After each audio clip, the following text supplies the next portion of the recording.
Welcome back to Beyond the Bucket. I'm happy to have all the way from the UK, Gav Gillibrand. Welcome to the show.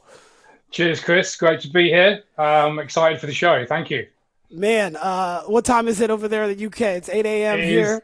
it is just past 4 o'clock. So what you on the West Coast? West Coast, San Francisco Bay Area. So Oh mate, I love California. I love Cali. But I've never been up northern Cali. I've always been like LA and San Diego south. So I've yet to get up to the north.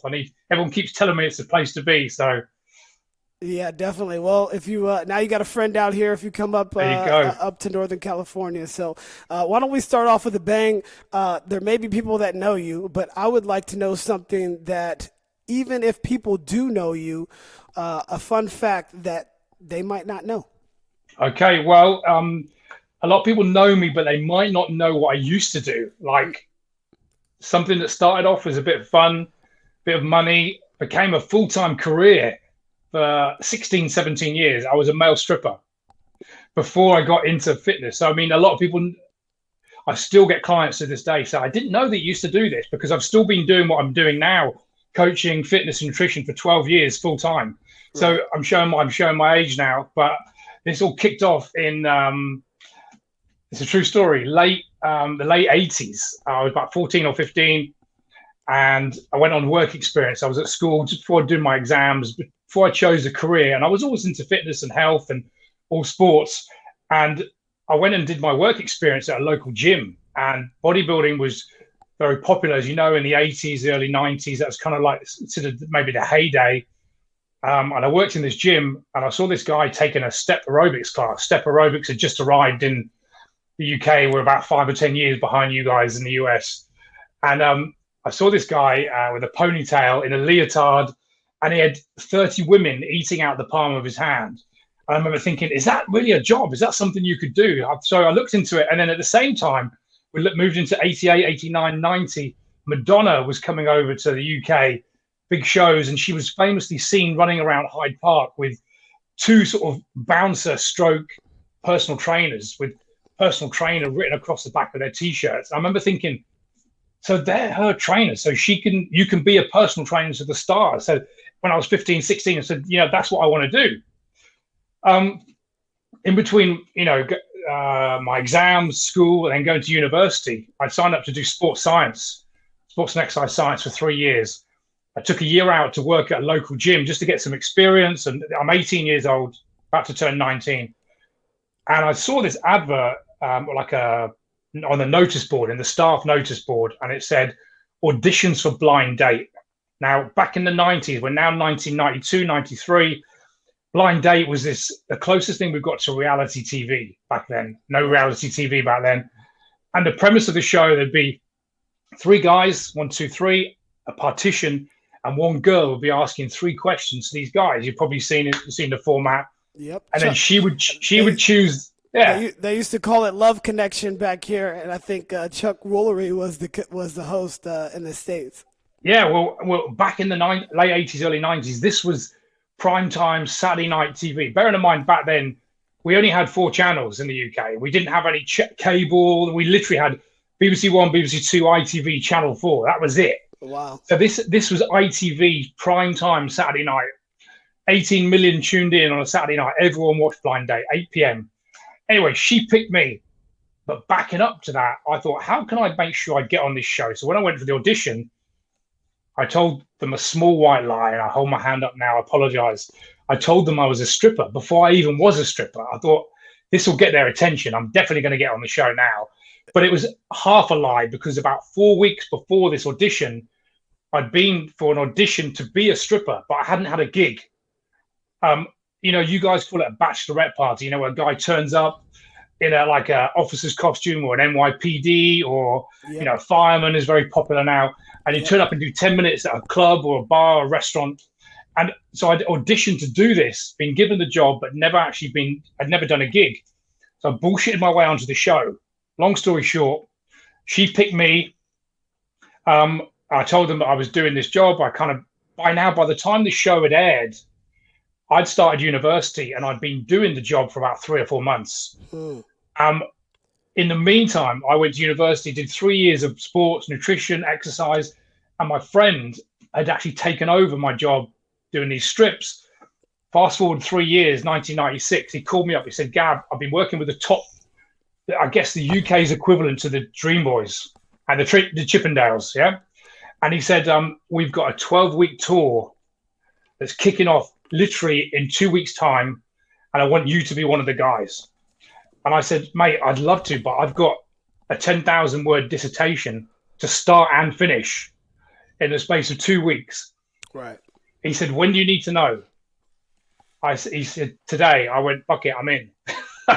So I just packed the degree in, and that was the start of, from 1996 to 2008 was a full-time career. And every year I said, you know what, I need to stop. I need to go and get a real job. I need to pack this in and get a real job. I got to age 30, been doing this 6-7 years. I need to get a real job. And it took me until age 35 to move from the countryside in the UK to London and say, you know what, I'm going to finally get back into fitness and nutrition full time. And that was 2008. So wow, that's my my little story. Interesting. There's a lot of different paths we can go down, but how do you get out of something like that? So many people that you see, whether that be the restaurant industry or in your case, the entertainment industry.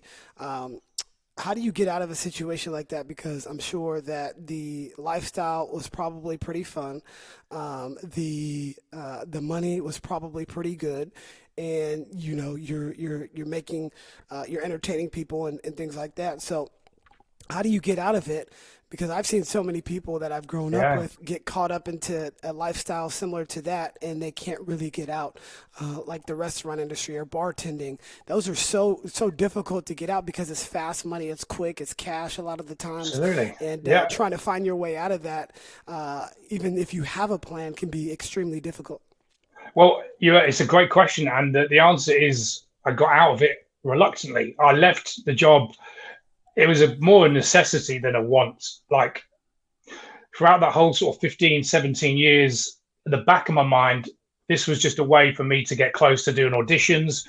And I was doing little bits of TV, a few TV commercials, like little bits of theatre, walk-ons in TV, with a view to becoming super famous. That was the master plan. And then when I got to 35 and I realized, you know what, I'm not trained in acting. I'm not tall. I'm probably not going to be the next Brad Pitt.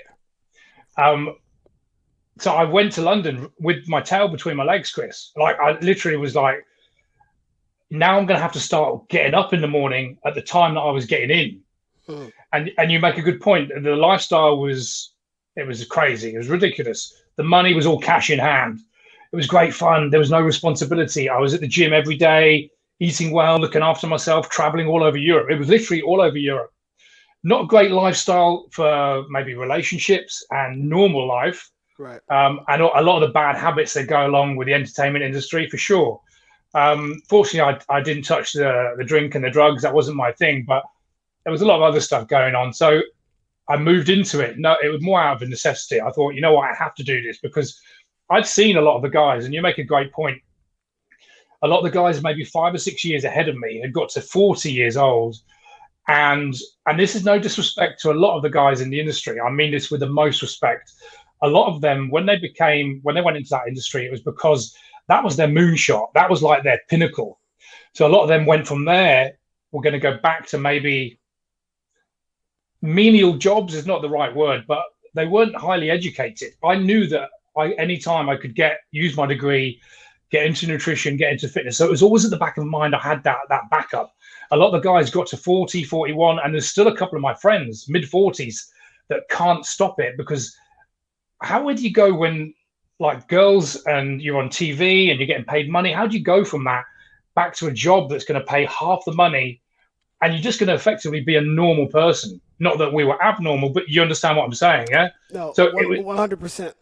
Yeah, and it's interesting, and that happens a lot in so many different fields, especially when you reach the pinnacle at an early age for many athletes. Yeah, sport, it's a big problem, isn't it? Big problem. Their careers end earlier, and so now what do you have to do, because your whole life has been defined by this success, this being these accolades and being noticed, and then you become a regular person, and Yeah, then you have to change and alter your goals, and so many people aren't really ready to for that. And the good thing is for you, at least you had a vision on how to basically get out of that one profession and move on to the next one without holding on to whatever was in that rearview mirror. And so many times people, they want to hold on to whatever happened before, and it's really absolutely. not going to help them moving forward.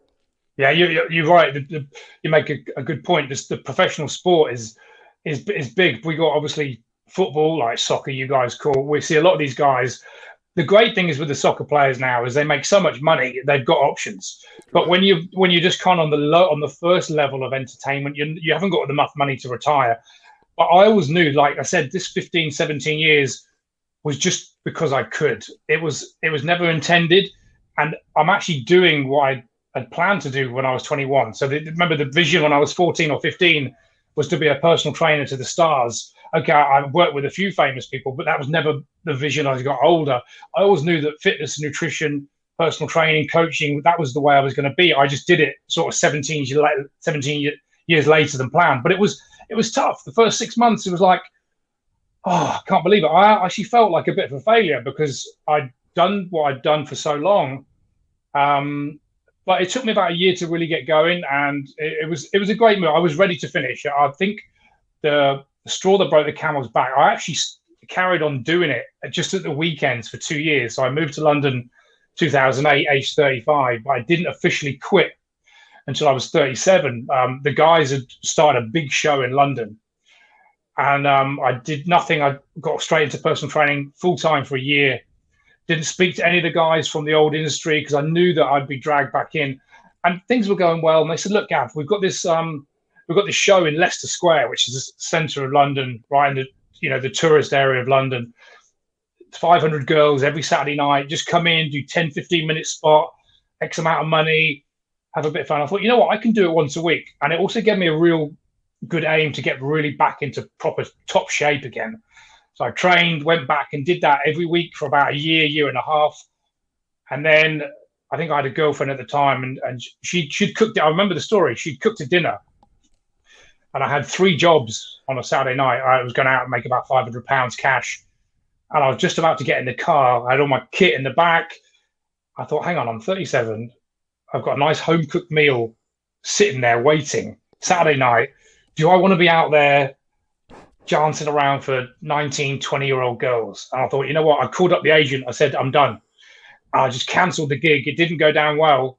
He had to get someone else last minute. But I literally got all my gear, my boots, my costumes, and I put the whole lot in the bin, in the trash, and that was done. I was retired, officially retired, and never looked back. But it was tough. I'll be honest. Yeah. Did you ever feel exploited? I just went to the zoo with my kids recently, and the animals at the zoo just had this docile look on their face, and they've been taken out of their natural habitat for whatever reason.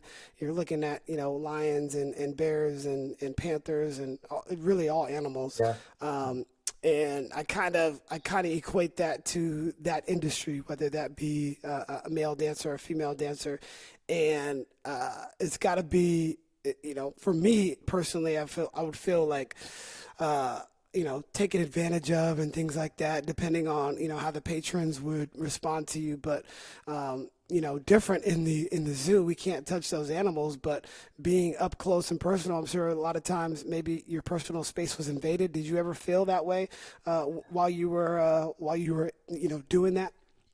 It's funny that you asked that question because no, I personally never did feel that, but I wouldn't say often, but I'm just thinking at the top of my head over those years, I had about 5 or 6 different groups of girls totally assume that I was a dumb, idiotic piece of meat. But because I was very confident of who I am and my capabilities, and it used to just make me smile because I know that some of them were talking to me before and after, and they were looking at me, oh, look at him, he's he's got a good body, but he's probably not that bright. And I would be sitting there thinking, well, actually, I'm probably going to do my master's in nutrition when I finish this. So who's the dummy? Right. So it was, you're right. But like anything in life, you can see a situation and you could ask 100 people and every person would see the same situation in a different light. So it's all about your own perception, who you believe you are as a person. So I got that opinion and feeling and emotions from certain groups of girls and people. But because I never knew that, because I knew that not to be true, it never affected me. In fact, it actually used to make me chuckle because I used to think, you know what, you don't know. And I guess it's almost like, I guess it's the ego. I had good control of my ego because I didn't need to say, don't talk to me like that. I've actually got a degree. I'm actually going to do my master's. I can do anything I want. I just choose to be there was no justification needed. Right. Does that make sense? Yeah. No, 100%. And thank you for being so open and honest and vulnerable in that space, because probably is not something that you were able to talk about when you first ended. But now you're in a comfortable place where it's just like, hey, this is who I am. This is a part of me, regardless of whatever anybody else may think. And I just really appreciate that. But let's move to nutrition now and. Well, actually, just overall fitness. I actually teach exercise science in high school, and nice. and lifestyle fitness. It's extremely important to me. But anybody within the last year, I hope, has really understood the benefits of being healthy and fit, and that doesn't mean that you have a six pack or that you look like any of those models that you might see on TV. It just means functionally, your body is functionally moving well. It is it is healthy as far as the stuff that you're putting in your body. But can you just give a quick high level overview of the importance of staying physically fit, mentally fit, as well as nutritionally? Yeah, absolutely. And again, you make a great point. It's funny how your goals and aims and perceptions change, because I'll be honest, in my 20s and even to my early 30s, my biggest driving factor was staying in shape and having that six pack that you mentioned. And when I realized that I'm 47 now, and when I got to 40, the goal just wasn't to have a six pack. Like for me, I'll be honest, I've gone through a couple of challenges, not in terms of my health, but niggling injuries. Back in the 80s and 90s, I didn't used to warm up. I didn't used to cool down. I didn't do any mobility. I didn't take care of myself, but I was always in great shape. And now that neglect is coming to pay me. Now, I'll be honest, I would swap a six pack any day of the week to get a great quality 8 hours of sleep and wake up and not feel like my age. Right. And I'm 47 and I've taken quite good care of myself. So I now know the next 4 years of my life, it's all about staying alive as long as possible, having that optimal energy, longevity, all these things that when you're in your 20s, especially as a guy, if you're into the weights and gym and bodybuilding or any sort of serious sport, you never think you're going to be like, I'm now my dad's age when I was in my teens. And that is weird, isn't it? That's a weird thought that I'm actually older than my dad when I was looking at my dad when I was like 12, 13, 14. That's just a strange conception. You never realize you're going to be, I'm 3 years off 50. And I realize, even if I take great care of myself, the reality is I've probably got 30 odd years left. That's the reality. It could be longer, it could be less. So for me now, the focus is, as you said, health, energy, staying alive as long as possible. And now more than ever with this pandemic, well, we've always known that health and fitness is great, it's optimal. But, most of my time spent with clients is helping guys probably my age and ladies to a certain extent, married with a couple of kids that have probably spent the last 20, 25 years building business and making money and at the expense of their health. And a lot of people think that when we become old or elderly, that we get these degenerative diseases, but those diseases are not diseases of old age. They start in our 20s. Right. The things that we do or didn't do in our 20s is going to determine where you end up in your 60s. A lot of people think when I get to 70, I'll get diabetes or heart disease or, have a stroke. You don't get them when you're 70. they start even in your teens. It's been shown that atherosclerosis starts when we're 12, 13, 14 years old if our diet is bad. So diseases of old are actually manifested when we're young. So I'm hoping that people start to take their health a lot more seriously, because very often once we get there, once you get to 60 or 70, I don't care if you've got 10 billion in the bank, you would gladly swap every single dollar of that for another day on the planet. And that's the truth, right? No doubt. There's two things that aren't guaranteed. One is how long we're going to be here, right? And then the two is taxes. So those two things are guaranteed. You're going to have to do those, or you're going to be well. If you don't pay your taxes, you'll be in trouble. But it really, and to your point, it's really a lifestyle. It's a lifestyle that starts at an early age, and you create these habits early on. Breaking habits is extremely hard. So if you have habits that are positive habits, whether it be watching what you eat, exercising daily, it could just be moving your body for 30 minutes per day. It's going to help you overall. So if you wait until you are overweight, or you get to this point where you just don't like the way you feel anymore, and now you try to change it, well, that's the reason why these diets, and we'll get into that in just a second, why they don't work. It's really about your habits. And in regards to the pandemic, this global pandemic that has been going on. Well, the majority of the people have at least 2.5 comorbidities. They're obese and they've got diabetes, or whatever the case is. It's multiple things that are included in your health and well-being. And if you are healthy, you have a better chance to fight it. Now, there have been people that have died and they were completely healthy, but for the majority of them have been able to beat it if they did contract COVID or what have you, if they're relatively healthy and don't have those extra comorbidities. And I wish that we as a society would do a better job of explaining to people that it's not fat shaming somebody by being obese. Like if you want to live that way, that's completely up to you. But as a society, I believe that we need to make sure that people understand how important it is to remain healthy. And it doesn't mean that you look like The Rock. It does mean that you put healthy things in your body. And in the United States alone, 2/3 of people are obese, and that is just way too much. And that is the reason why, to your earlier point, why we have so many of these issues later on in life, because it is a habit that is formed for a long period of time. And these diseases that you attract later on in life are because of what you did early in your life, in your 20s, your 30s, and your 40s. Absolutely. And I don't think people are educated enough on that. And you make a great point there. 2 out of 3, 75% of Americans are obese. And that's down to, one, lack of education, but two, the portion size. I mean, I love coming to the States. The food is just insane. It's the only place in the world that I know where you can be a complete pig and eat like ridiculous amounts, but also you can ask for an egg white omelette and no one thinks you've got your head on back to front. If you ask for an egg white omelette in the UK, they go, well, sorry, we don't have that on the menu. Like, you can get anything in the US. But so good and bad. But you're right. The misconception, when a lot of people think that fitness is looking like The Rock, like that's an extreme 1% of the top 1% of the elite guys with genetics plus drugs.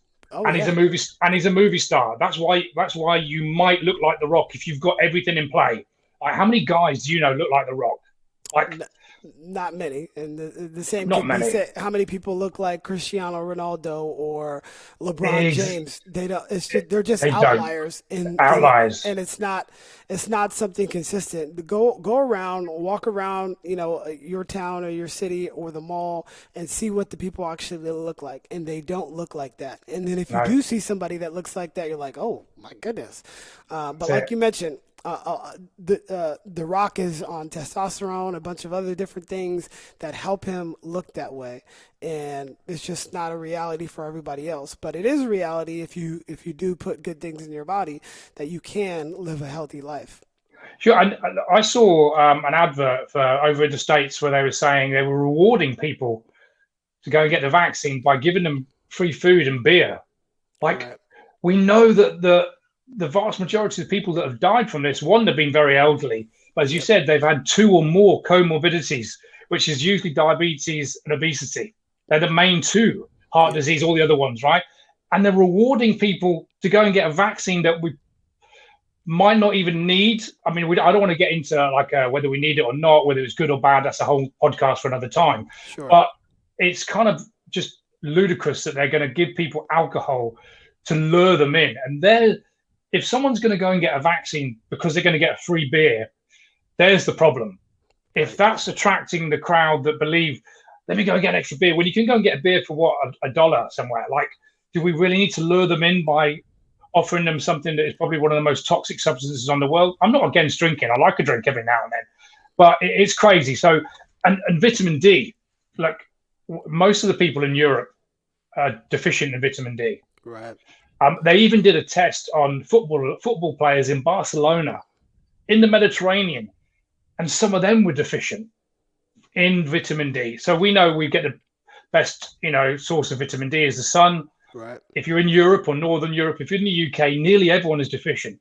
And we know that having optimal levels of vitamin D is one of the best things. Now, I've seen it in the newspapers once in the last year. They've mentioned vitamin D once. Why are they not, along with this vaccine that's cost billions and billions to produce, why are they not giving people vitamin D, quality fish oil, multivitamin, the basics? Why are they not teaching people to take care of themselves from this end, rather than relying on a drug that, you see what I mean? There's a lack of education. Yeah, no, I hear you. And in regards to COVID, I believe 75% of the people that passed away from the virus were deficient in vitamin D. And absolutely. You don't hear about it that often. That's so significant. It's massively significant, isn't it? And I take a vitamin D supplement every single day. And being African American, dark skin. You've got a problem. Yeah, you're exactly absolutely right. Yeah, we can't absorb it. Our skin is built to block the sun in a lot of ways, and so I do take a vitamin D supplement every single day, along with Athletic Greens. They don't sponsor the show, but good. Great. I love them. Athletic Greens are great. Yeah. Every single morning, I use some turmeric, some cinnamon, some lemon. I put it all in this little blender, and that's what I consume because I'm trying to decrease inflammation. Inflammation is extreme inflammation is a direct cause to so many different issues, whether it be cancer, diabetes, you name it. Absolutely. Every single one of those. Yep. When you test that cortisol and inflammation in the body, it's sky high. You can't get one of those without being massively inflamed. So if we just fix the problems at the root rather than and look, the whole medical, again, it's another podcast for another time, but the whole medical system is based on, someone goes in with a problem, let's give them a pill or a prescription and try and fix the symptom. They're not actually fixing the problem. They're not fixing the actual root of the cause. And you're right. I mean, it's too late for many people. But if we start educating people about nutrition and diet and fitness, and so many people just don't realize, we kind of know that maybe you should do a little bit more. But I think a lot of people still live have the viewpoint that it's probably not going to happen to me. Most of my clients are in the late 40s, early 50s, and maybe have 50, 60, 100 pounds to lose.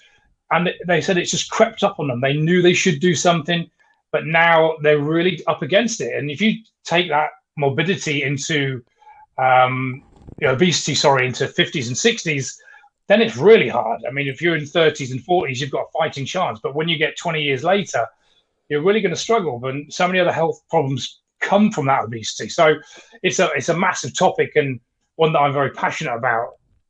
Well, let's dive into some specifics about that. You help busy people find ways to achieve their fitness goals. And so how are you able to do that? And what makes your system different or approach different than some people out there that may be doing similar things? Yeah, well, my whole message really, there's a lot of misconceptions around fitness. There's a lot of myths that one have been perpetuated by guys like me in the industry. There's still a lot of people in the industry believe some of the old myths that the bodybuilders back in the 80s and 90s. Bear in mind, back then, there was no internet. So the only nutrition advice we got was from these muscle guys in the magazines. And we call it, you probably heard Chris, the bro science. The big guy at the gym, telling you to do fasted cardio and don't eat carbs and all these different things. So there's so many myths. So my first job is to educate people and cut all the bullshit. I don't know if you've seen any of my videos on LinkedIn or social media. I like to tell people exactly what the truth is. And funnily enough, I posted a video today. Someone on Instagram had mentioned that her method of losing weight was by eating. She'd listed a group of foods that were free to eat, and she'd listed steak, chicken, eggs, cheese. I think she was like keto and doing intermittent fasting, which again, I've got nothing against that. But I tried to explain to my people that the only way that someone will lose weight is by being in a calorie deficit. And as you know, calorie deficit is where you're burning more than you're taking in. So once I teach people that reality, if someone says, well, I'm going to the gym 5 days a week and I'm eating healthy, whatever that means, I'm still not losing weight, we know that they're consuming more than they're burning. So the first job with my clients is to teach them how to track. You've got to track your calories. I'm not saying it's the only way to lose weight, but it's a great start. Most people don't know the amount of calories they've got coming in. They've got no idea of what they're burning. And when they go on a so-called diet, what's the first thing that most people do when they go on a diet? They cut carbohydrates. They cut carbs, don't they? You think someone in the office told them that, I cut all my carbs and I lost 20 pounds. Well, Bob, of course you lost 20 pounds because you went into a calorie deficit. But was it because you reduced your carbohydrates, or is it because you reduced your calories? So my method is nothing special. It just tells people the truth. And the truth is a lot more simple than people realize. Hollywood's to blame. The media is to blame. When someone calls a diet a special name, that's when I tell people to run very far away from it, because you've got a diet, I've got a diet, everyone's got a diet. But if you're overweight, you're eating too much of it. Right. It's simple as that. It's simple maths. So we have to control the calories. And again, without going into specifics, without knowing the individual, we're probably going to have to reduce carbohydrates a little bit, not eliminate them. We're probably going to increase protein levels because we know that the benefits of protein. But it's not about, cleanses. It's not about doing keto. It's not about doing all these special diets, because they all work by the same mechanism, by helping someone get into a calorie deficit. So what I teach people is how to get into a calorie deficit, how to maintain it, but still enjoy the foods they like. They've got to enjoy what they're doing. They've got to love the foods that they're eating, and it's got to have sustainability. If you can't see yourself doing what we're doing for 12 weeks or 12 months or 12 years, then you probably shouldn't be doing it, because it's about lifestyle change. You mentioned that before. It's not about going on a diet and then when the 12 weeks finishes, oh, thank God I can get back to being normal. It's about, this is how I'm going to eat. I see myself doing this, regardless of how busy I am with work, with family, with kids, with travel. It doesn't make any difference. So it's nothing special. It tells them the truth, cuts the bullshit, and they get results. Right. Talk about empty calories, because so many people might be filling their diet with these empty calories that may not work. Talk about like specific bars, things like that, maybe like the Cliff Bar or stuff like that. Are those good sort of things? What I've read is basically all seed oils are not really good for you. And so you could be eating this protein bar, but it has a whole bunch of these seed oils in it. Yeah. And it doesn't really, like, I'll just start looking at all of the nutrition facts, and if I can't understand what's in it, I'm probably not going to consume it any longer. Like, I used to really love potato chips, and then you start to see all these seed oils, even the healthy ones that you may think are healthy, and they say whatever, vegan or what have you, or they got these vegan snacks that it still has a whole bunch of sugar in there. Sure. And people don't really understand that. Like, we used to get these vegan donuts from Whole Foods, and then we start looking at the ingredients, and it's like, whoa, this is a lot of stuff. So, it confuses so many people as a consumer to know what you should and what you shouldn't eat. So, do you have any advice on those sort of things? Absolutely. Absolutely. Yeah. Are you a vegan yourself, Chris? I'm not. No, Yeah. No. No. Just I eat meat. I eat fish. I eat it all. I good usually man. try.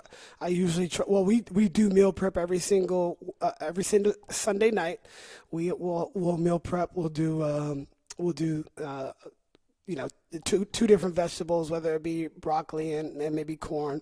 We'll do some starches, whether it be just white rice, brown rice, potatoes or sweet potatoes, one of those two things, and then we'll have our meat, whether it be steak, chicken, sometimes salmon, ground turkey. And Awesome. we'll do that every single. My wife is into fitness. She's actually a personal trainer, and a nurse, and she'll train some ladies here in our home gym.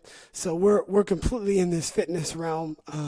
Really, within the last, I would say, 10 years, we've really tried to focus on our ultimate fitness goals, and that just ultimately just means feeling good. Like, my body is sore a lot of the times because I'm working it, but I feel good, and Yeah. that's really what we've been trying to do. So, yeah. Yeah. Awesome. Well, the reason I asked is because you're right. People think, especially if it's got the stamp vegan on it, they suddenly think, oh, it must be super healthy. But all vegan means is non-animal products. So you can still have all those vegetable oils, all the sugars. It can still be vegan products will make you just as fat as non-vegan products. Like, Right. so you're right. And if someone says it's plant-based, vegan, or gluten-free is the buzzword as well. Like, just because it's got no gluten, which is just a protein and carbohydrate, because it's got no gluten, if it's 500 calories, it's 500 calories. Like, your body will. It doesn't go, oh, you're eating gluten free. We must make you nice and slim and healthy. It doesn't work like that. So but manufacturers know that. That's why they stamp vegan, non-GMO, non-dairy, and because then the consumer, the unknowing consumer, the uneducated consumer, which is the vast majority of the population, I mean that with the most respect, they look at those labels and go, well, look at all these things. It's non this, it does this, it must be healthy.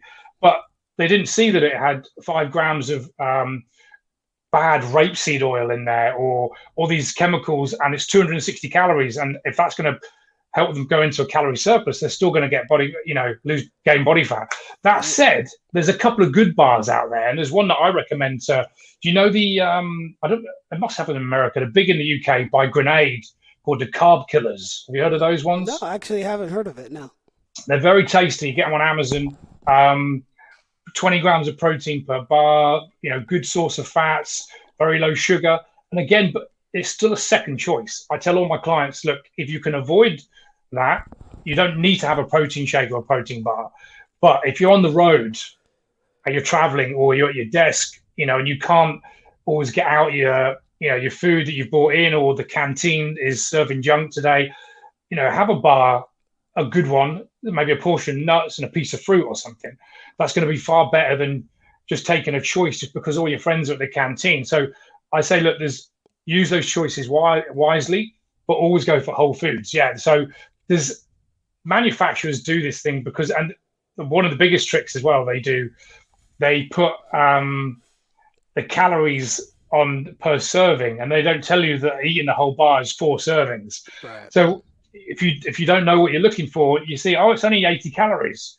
That's per serving. And then you realize there's 4 servings in a pack. And most people, if they open something, they ain't going to eat one. They're going to eat all 4. Right. So it's really 4 servings. So it's very tricky. And when any item says low sugar or no sugar, or sorry, low fat, it usually means high sugar. Right. Because if it didn't have high sugar in it, it would taste like absolute junk. Yeah. So beware the low fat stamp of approval. And again, we know that fat isn't the problem. Fat is not the cause of obesity. Sugar is not the cause of obesity. Over consuming all calories, obesity is going through the roof. Yet if we look at the actual consumption of sugar, believe it or not, it's actually gone down slightly. In the last 20 years, it's gone down. But obesity is going through the roof. So we know that sugar isn't the problem. What is the problem is combining sugar, fat, salt, and highly palatable hedonic foods that taste great, like a burger and fries, together That's the problem. So it's very tricky. The manufacturers know that majority of people aren't educated, so they can print whatever they want on the label, and unless you're really taking care of your own health and nutrition, most people are blind. So it's a problem. Yeah. I got two things. One would be you talked briefly about intermittent fasting, and that's something that I've dabbled in. I actually kind of cheat because I'll have coffee with a little bit of cream in the morning, and I'll Yeah. have my green tea, and there's more than 50 calories, so I'm actually really not actually doing it. But I just don't eat until around noon or 12:30 Hmm. daily, Yeah. just because like I'm okay. Like I'm not hungry, so I'm not trying to eat, but I do intake calories. So I guess I'm actually really not intermittent fasting, and I go in and out of that. But when I first did it a few years ago, like I lost a lot of weight, but since then I haven't, and and I don't do it every single day. Some days if I want to do it, I do it. Other days I don't. I'm Like if I'm exactly the same. I dip in and out. Um, and it but just yeah, works. It works for my body in uh, particular. Like, uh, and people wonder, well, how can you cannot eat until 12? It's like it's not really an issue because I've actually trained my body to do that. So sorry to cut you off. Go ahead. yeah, no, absolutely. And I'll touch on that. It's a great, and I'm a fan of intermittent fasting, but let's not confuse it because somewhere along the lines, when it first came out, it was first popular. I first started it. Let me think. About 7, 8 years ago, there was a couple of the fitness guys that had been talking about it, and there's a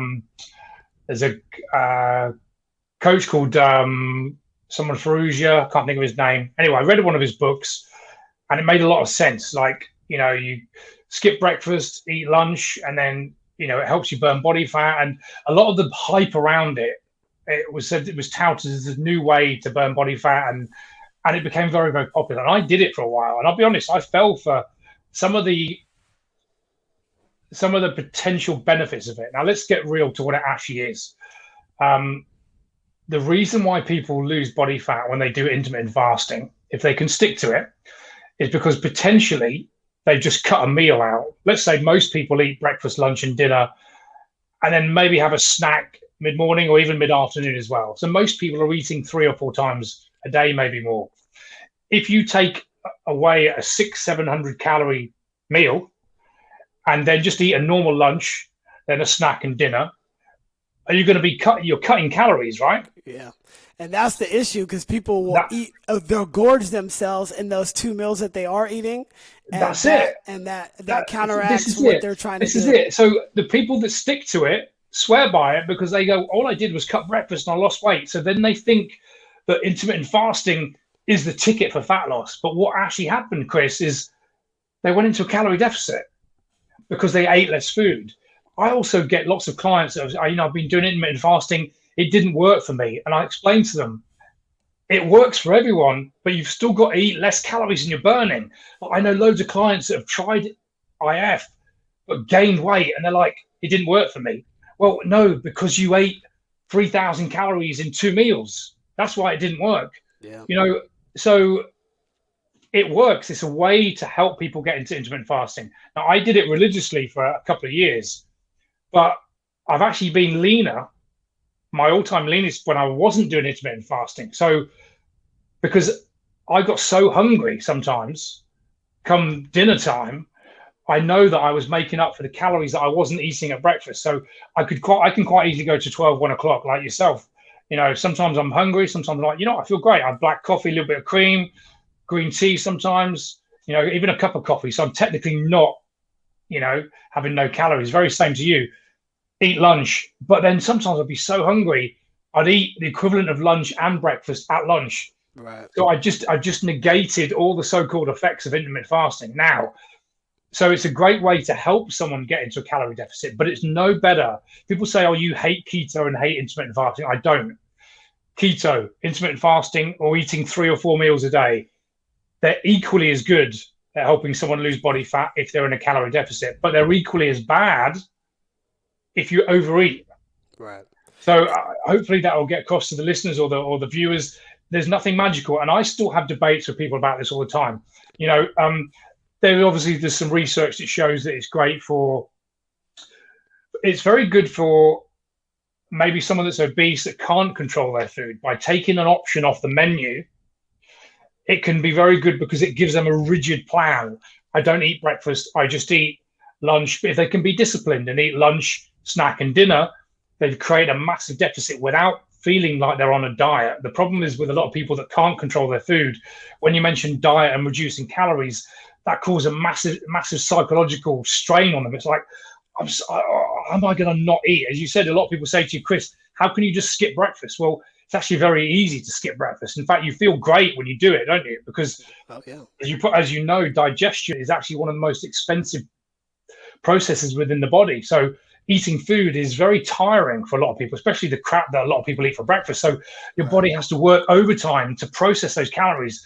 Like when we have a high carb breakfast, like come 11 o'clock, most people are falling asleep at their desk. They're tired.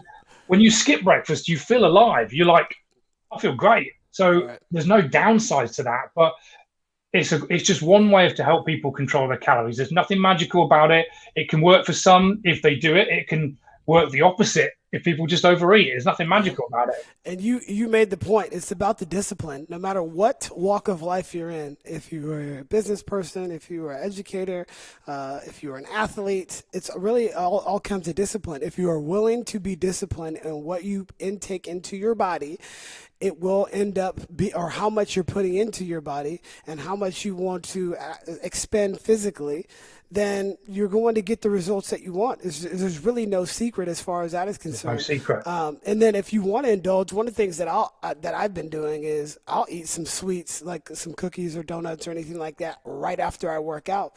So from what I've read, and maybe you have some more information on this, is basically those calories that you were intaking right after you work out. Like Floyd Mayweather would drink a whole 20 ounce of Coca-Cola right after he works out. So now your body is basically taking those calories from the sugar and they're breaking them down quicker, and so you're basically in that deficit as well. So I don't know the research on that, but I haven't seen, I personally haven't seen anything wrong with that.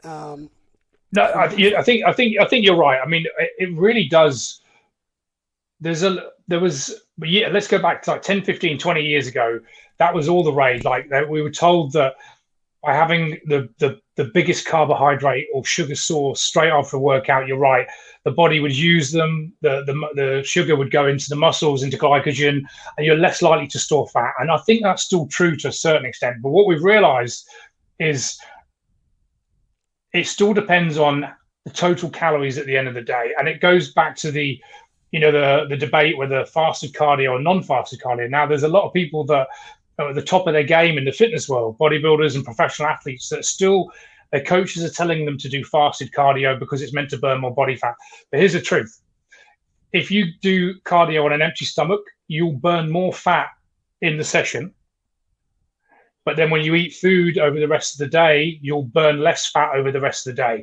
If you do, let's say you had oatmeal and a protein shake and a banana for breakfast, and then did cardio 2 hours later, you would burn less fat in that session because you would use the fuel you'd had for breakfast, but you would burn more fat over the rest of the day. But what is the trump card?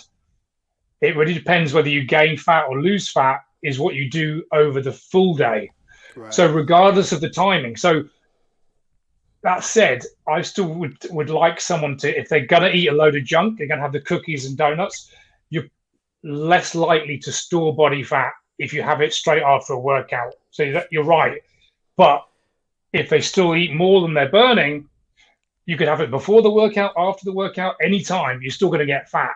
If you're in a calorie deficit, you're still going to lose weight. So it kind of makes sense. But in the reality, in the real world, there's not a lot of difference. So, but look, the Mr. Olympias of the world, the top bodybuilders in the world, they're still doing fasted cardio because their bodybuilding coaches are telling them, but the research that we show, there were hundreds and hundreds of meta-analysis has shown that it's irrelevant, it's equal. Fasted or fed, you do whatever you prefer. It matters what you do over that make sense? Yeah. No, 100%. And Yeah. everybody's going to be different. Everybody's biomechanics are different. And so you have to try different things. I've tried cardio fasting. I've tried eating a little bit of carbs right before you work out. And it's just personal preference. And Yeah. if it Personal works for you, preference. and if it works for you, it works for you. But, you know, you get back to the point every single time where it's like you have to be in calorie deficit if you're not trying to, if you are trying to lose weight. It's just Yeah. Simple that as that. simple. And secondly, if you are trying to gain muscle, you need to consume more calories, and you also have to do muscular strength training rather Absolutely. than cardiorespiratory training, and that goes along all fitness, regardless of what you're trying to do. And I think, you know, have a goal in mind what you want to accomplish. Like, I want to feel good first and foremost, and I want to look good with my shirt off being almost 40. I'm 38 now, and you know, I just want to feel good. I want to be able to pick my kids up. Like when I do kettlebell swings, it's because I'm doing those swings, you know, Yeah. with my 1 year old daughter, and I don't feel any pain because, you know, she's 35 pounds, and I can, you know, get a 75, 80 pound, you know, kettlebell and get that above my head. That's going to be easy. And so for me, it's just really about functionality. Absolutely. I used to be an avid runner. I don't run anymore at all. I'll ride the Peloton almost, you know, every day or every other day, and it keeps my joints fresh. But I will do cardio with a hit workout, you know. And there's so many different ways that you can find. Like literally, Yeah. we do have a Peloton app, but I don't use those. I go on YouTube and I find some new people, and I say, you know, 20-minute hit workout, and I'll just go on there and do the workout with them. I'll put my own music on, and I just kind of follow through because sometimes I don't want to program. I don't want to have to do all that stuff. And if you don't, there's so many resources out there that are free that will allow people to reach their fitness goals. Absolutely. And I think I just want to clarify one thing. Like, I'm not against or for anything. I'm just I tell the truth around the mechanics around fat loss. Like, if you want to be keto or you want to do fasting, you want to be vegan, you want to eat all the meat, you want to do. There's 1,000 diets out there. They're all equally as effective. You have to find the one that resonates with you and fits in your lifestyle. That I can't. That's why people say, "Well, what do you believe?" And I said, I don't believe anything, because you can do keto or intermittent fasting, and it's equally as good as long as you obey the laws. Now, I didn't make the laws up. It's physics. Like, he or she or whatever you believe in the universe, they're the laws we've been given. So you Right. can't, you know, so I don't care how you eat your food. Like, if I look at all my clients, and I'm working with about 20 clients at the moment, they're all on different amounts of food because they're different sizes, different shapes, different goals, but they only all burn body fat on the same mechanism by being in the calorie deficit. But every single one of them is following a slightly different diet or dietary practices. Some like to eat breakfast, some don't. Some eat their dinner late at night, some don't. It doesn't matter when you eat or how you eat or what you eat, as long as you obey the number one rule, and that's a calorie deficit or calorie surplus. And as long as you stick to that, there's no debate, no argument. So I'm not pro or against any diet as long as it obeys the one law. Make sense? Oh yeah, absolutely. A couple of things. How, like, as far as programming, somebody that just, you know, doesn't have any athletic goals but wants to, you know, just wants to look good, feel good, that sort of thing. What type of programming are you doing for them? What type of nutrition habits are you giving to them? And I guess that would also include, like, what you wrote a book called the GHD Method. So maybe include There it is. there it is. So maybe include some of those things, those nuggets that the readers can get, or the listeners can get from purchasing and reading your book. Yeah, absolutely. And it really depends where the starting point is. So, you know, if you've got a client that hasn't done any exercise for 20 years, and that's the norm in corporate America and in the UK. You know, not for everyone, but it's very, very common. Maybe a guy or a girl, they're late 40s, they've not done anything for the last 20, 25 years. They've got 50, 60 pounds to lose. Like, I know that lifting weights is probably the best way to build muscle and burn body fat. But given that person 4 or 5 days a week in the gym, is that going to be the first step? No. So it really depends where they are. For some of them, a 20-minute walk around the block 3 times a week That's the first rung of the ladder. So the answer is so open-ended. It really depends where they are. So, and very often we hear the excuse, I don't have time. So I say, well, how much time do you have? And I had a client, I won't mention his name. He said, all I can do is 20-minute walk a week. So guess what we started with? 20-minute walk a week. Guess what he did in week 2? He said, Gav, I think I can get a second session in. So there's a guy that didn't have time in the first week, suddenly found an extra 30 minutes. Now, where did that 30 minutes come from? He always had the time, but now his goal was more important. So he found the time to commit to what he wanted to do. By week 4, he was walking 3 times a week on his lunch break for 40 minutes. And by week 4, he'd lost about 9 or 10 pounds. Now, this guy that struggled with his weight all his life, didn't have time to exercise, was thinking, this is working. I've got some self-belief. His motivation's gone up. His self-esteem's gone through the roof. So funnily enough, he said, Gav, do you think it'd be worth me while joining a gym? I went, if you've got the time. So now he's doing 5 workouts a week that he didn't have time for in the beginning. So it's never about the time. So the answer, to go back to the question, the programming depends on where the person is. Like if it was someone like yourself that just, not been in the gym for a year or 2 because you got busy with work, and you look, Chris, that you're used to doing 4 workouts a week, we can probably get back into that fairly quickly. But if someone's not done anything for 20 years, we've got to start very low, and they'll tell me what they're ready for. I often get clients coming to me saying, Gav, that program you gave me, can we add a little bit more in? So the great thing with that is when they tell me what they're going to do, I'll ask you the question, is the chances of them sticking to it going to be higher or lower? When they tell me, the adherence is going to go through the roof, right? Sure. If I tell them, look, Chris, I want you to do 4 workouts a week. I want you to hit your protein and this diet. Like, you might not do that because you don't want to be told what to do. But when you tell me what you're going to do, it becomes your truth. It becomes your reality. So they very often stick to it. So again, the second part of the question, go back in the book, there's a mixture of, there's workouts, there's a calorie deficit in detail. There's a lot of the psychological aspect of losing body fat. When someone is using food as a crutch, because food's one of the things that we, when you're upset, you eat. When you're pissed off, you eat. And when you lose your job, let's go and eat. When you're sad, we eat. When you're happy, we go and eat. So it's one of these things we have to have on a daily basis to stay alive. But it's very misused. It's almost like a drug, So the psychological aspect of losing body fat is a lot harder than the actual mechanics. The mechanics are control your calories, move your body 2 or 3 times a week. You should lose body fat. But the psychological aspect is, what are my triggers? Why can't I stop eating that food?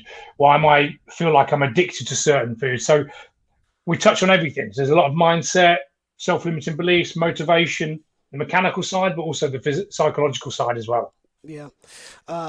As I get older and as people get older, are you, as far as males are concerned, are you a proponent of testosterone replacement sort of procedures to help you as you get older, because things do not work the same way? But if there are things medically that can help you as far as continue to stay in physically fit or tip-top shape, are you a proponent of those things? Yeah, absolutely. Now, I'll be completely honest. I've often seen a lot of guys when they get to late 40s, early 50s that maybe have previously tried steroids in their 20s and 30s. They use TRT as an excuse to get back on a mini course of steroids, really, because effectively, if you double, like a normal course of TRT will give you about 120 milligrams of testosterone a week, 20 milligrams a day if it was a gel or an injection, which is about half a shot of normal testosterone a week. So it's nowhere near the minimum that a so-called bodybuilder would do. But absolutely, if it really depends on, again, the person. But what I would first address, particularly with a guy, is let's stop the drinking. Let's get your sleep hygiene sorted. Let's increase your water, and let's get you moving. With those 4 things, in 99% of people would radically increase their testosterone just by changing them.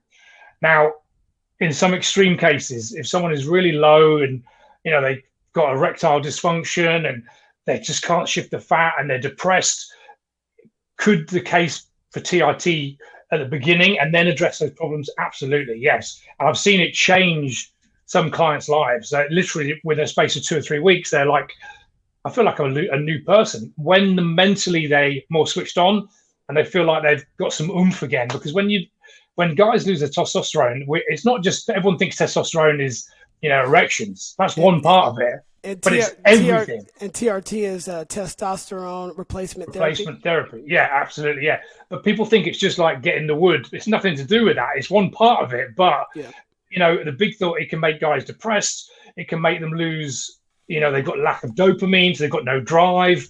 They're not doing it at work. It will really affect a man's ability to be a man. So if we can come in with a therapeutic dose of TRT, but again, I recommend someone gets their blood work done. Don't do it themselves. Get your blood work done. Get an endocrinologist to check it out, because having too much testosterone is obviously a bad thing. The negative side effects. Having too low is bad. If you get it right, it won't do any harm. It can. The thing is with TRT, for most guys, when they get on it, it's not something you dip your toes. You don't do it for a year and come off.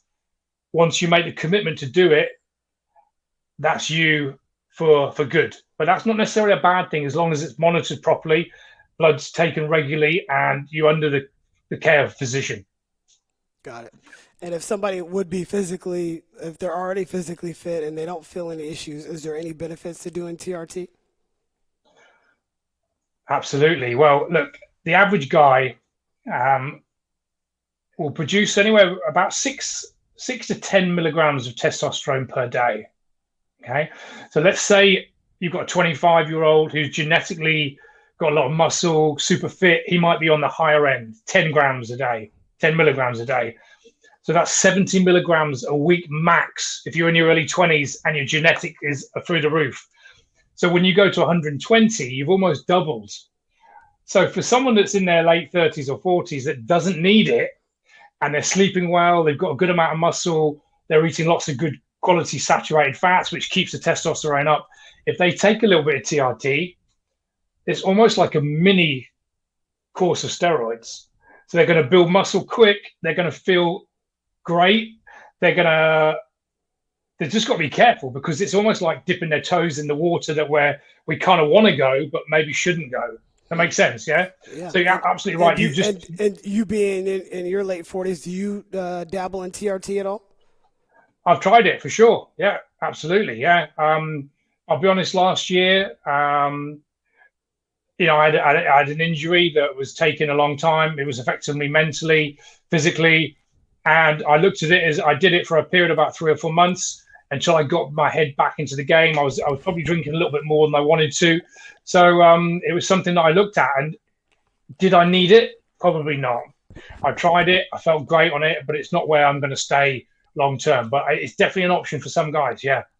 And talk about sleep. And is there any positive sleep aids that help people, whether that be melatonin, which obviously we make naturally, whether that be CBD or type of Xanaxes, things like that? I don't think those are probably something that people should dabble in, but some of the more natural ones, are you proponents of that, or probably stay away from it if you can? No, I've got some CBD myself. I'm a big fan of using THC, which is the psychoactive ingredient in cannabis. Not a problem, but again, needs to be used sparingly. I made the mistake of having a drop too much, and it was like I'd had a massive joint. I'm not against marijuana, but I've used that occasionally for sleep. It's brilliant. It's got to be dosed correctly, but probably most people would want to start with CBD, which is the other side of the cannabinoids, which is the non-psychoactive. Like if you have too much of it, you're not going to be high. If you have too much THC, you're literally tripping. Right. But there's some benefits of both. We want to stay away from the Xanaxes, which is obviously artificial. Melatonin, we've got to be careful. We produce that naturally, as you said, but it is a hormone. And if you use that every single day, eventually your body's going to stop producing your own melatonin. So then when you stop taking melatonin, your body's playing catch up. So I like to use melatonin when I'm traveling. Sure. For jet lag. It's great because you just need to reset the circadian rhythm. So I won't take that on a daily basis. I won't recommend that to people, but it's definitely for travel. But on a daily habitual basis, melatonin is not the way to go. I would look at focusing on sleep hygiene, looking at diet, reducing alcohol, caffeine, do the basics first. Then we can maybe look at some of the CBD, for anti-anxiety, maybe THC, but definitely no drugs for sleep. Right. Yeah, the melatonin, I used to take it a couple of years ago, and then, you'd have great sleeps. And then when you didn't take it, it was like unbelievable. Like I could not go to sleep. So I got off of it a while ago. I've always had trouble sleeping, but now I'm in a good place. And I also know that I think CBD has anti-inflammatory effects as well. So for people, do your research on that. I've been looking into that possibility as well, but I've been sleeping pretty well as of late. And alcohol too is like you think it helps you sleep, but it doesn't. It's not good rest. So I limit my drinking as well. And it's everybody's going to be different, as we mentioned. Each person and individual have to do what is best for their body. So for some people, Absolutely. sleep aids might help. For other people, it may not. Sometimes a glass of wine, like overindulging, like having a glass of wine, red wine, really helps me unwind, and I sleep pretty good. But if you're having multiple cocktails or multiple glasses of wine, that's where you can find issues, or at least I found for myself. For sure. And what happens with alcohol, people think they're sleeping well, but they pass out because they're sedated, not because they're naturally sleeping. And what happens with alcohol, when you pass out and you're sedated, you don't actually get into a deep sleep. So very often, even though you've been asleep 7 or 8 hours, you wake up very tired because we go through these sleep cycles every 3 or 4 hours throughout the whole night. And when someone's sedated from alcohol, which is probably more than 2 or 3 drinks, they go there, but they never really go into a deep sleep. So they're just kind of doing that through the night. Wake up, they've had 7 hours sleep, but they still feel like they've had 3 hours. Have you ever been to sleep where you've only had 3 or 4 hours and you wake up and you feel wide awake because you've woken up as you've come out of one of your sleep cycles? So you're right. I quit the booze in January because I wasn't drinking, I wasn't binge drinking, but I was having 2 or 3 drinks most nights of the week, and it was affecting my sleep, waking up not feeling hungover, but just not having slept well. So I quit in January. I think I've had about 5 drinks this year. And when I say drinks, I don't mean sessions of drinking. I mean literally 5 drinks. And I'm just not going to drink at home. I'm not buying any wine, not buying anything, just because it doesn't serve me. But Right. that's a podcast in itself, isn't it? I mean, Yeah. sleep, alcohol. We could spend an hour on each of these topics, couldn't we? Right, and to your point, it's don't overindulge. If you can do all of these things, you can eat sweets from time to time, Yeah, you can drink alcohol from time to time, you can do these things that you actually maybe enjoy, but you just can't do them all of the time in excess. And if you just moderate some of the things that you intake, it will really help you. So. This has been great, man. I've enjoyed our talk. Is there plug anything that you have right now? Anything and everything outside of the book or your LinkedIn page? Is just I jumped on there this morning. It's rocking and rolling. You're doing a great job, and I've just been really extremely excited to meet you. no, I appreciate it, and I really appreciate being on the show, Chris. Yeah, LinkedIn, that's probably the best place. For me, it's by far my most popular platform. I use Instagram and Facebook, but just for some reason, my LinkedIn is kicked off in the last year. I post daily videos and posts and a lot of interactions. That's probably the best place to come and find me. You mentioned the book, the GHD Method. You can go to the ghdmethod.com and buy it direct, or it's also on Amazon. Amazon probably the best way because it will come probably the next day. So although it says on the book that it's for men, it actually works for women because we work pretty much identical. So the theories and the ideas around it will, I've got the same amount of women that have read the book and become clients. They get the same results. So check out the book. I'd appreciate that. So thanks for giving me a shout out on that, Chris. Appreciate that. Good. And then the last question is, if there was somebody that you think should be on this show, who would it be? And then you also have to make the connection. Oh, who should be on this show? Yeah, who who, Um, who should be on the show and people should listen to and hopefully benefit from their knowledge as well. Hmm. And that's a secret of mine. That's how I've been getting all my guests. I just make sure that, That's a great thing. I've got a podcast, so maybe I'll use that as well. That's a great hook. yeah, for sure. In the world of nutrition and fitness, or Anything, in anything. This is beyond the bucket. So, like, this is technically a basketball podcast, but we hardly ever talk about basketball fully. But you know, we bring on people like yourself, from whether it be from the business world, and we didn't even get into that. Maybe that's another topic about just running a business and how you do all that. But yeah, it could literally be anybody. I enjoy having conversations with people from multiple different platforms and levels. I'm trying to think. You've caught me on the hop here, but I could put.